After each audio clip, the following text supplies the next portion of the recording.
And so I wanted to then share a positive story. And Okay. so my cousin, my late cousin, her name was Janetta. Her nickname was Lil Netta.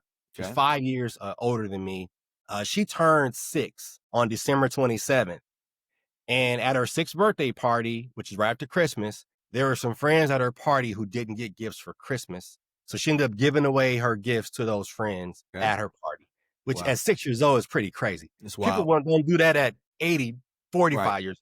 Right. So that's a story that I felt was a story that needed to be shared in that moment. We needed some positive, some compassion, right? Kindness to each other. And so I ended up wanting to share that story and I put it into the form of a children's book. And so that's the children's book that I ended up writing.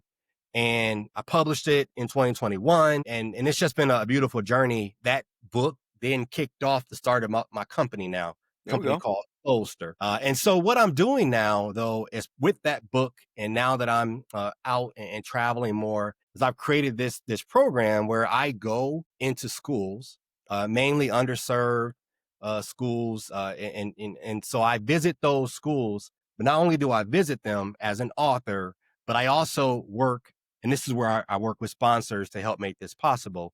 But I work to give a copy of that book to every student at the school. Okay. And so when I'm at the school, whether it's in a gymnasium, at an assembly, I call them literacy rallies that I host. Got to bring my Okay. leprechaun spirit Yep. to the Yep. room. Yep. Yep. When I'm in that room with them, they get to see me quite candidly as a Black man, an Mm-hmm. author. A lot of children don't see people who look like me as authors that are visiting them. They're Mm-hmm. meeting the person who wrote the story. Right. And they're then also experiencing the story, which is a story that I think all of them, again, no matter their background, no matter where they live, no matter how much money they have, no matter where they're from, they can all relate to, in that they can all do something that's kind for someone else without even money. And so it's a story that I think resonates with a lot of people.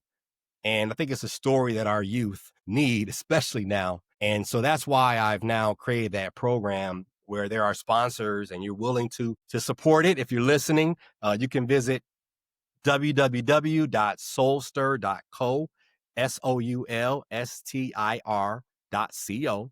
And there's a program link that you could go into and become a sponsor of the program. Because Yep. through those sponsorships are how I basically pay for the books, as well as take care of course, the ability for me to travel across the Mm-hmm. country. Because Mm-hmm. one of the beautiful things about me being able to do this, I get to share her story and keep her legacy and memory alive. Yep. But I don't think it should just be confined to Milwaukee.